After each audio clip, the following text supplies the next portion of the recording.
Profeti sallallahu alaihi wasallam, përveç shumë veçorive të tjera si i durueshëm, besnik, i drejt, e tjera, ka pasur dhe këtë veçorin tjetër i mëshirshëm.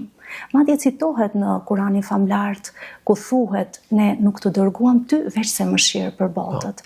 Kjo është një cilësi specifike e profetit Muhammed a.s.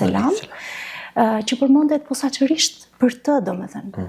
Jo se profetët e tjerë nuk e kanë pasur këtë cilësi, patjetër që e kanë pasur, por është specifike për profetin Muhammed a.s.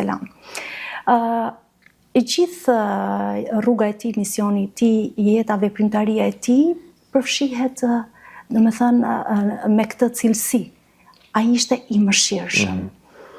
Ai gjatë gjithë jetës së tij është përpjekur me atë butësinë, drejtsinë e tij, është përpjekur që t'i afroj njerëzit në rrugën e drejtë, t'i udhëzoj ata që të njohin të gjithë mëshirshimin dhe të mëshirohen, domethënë.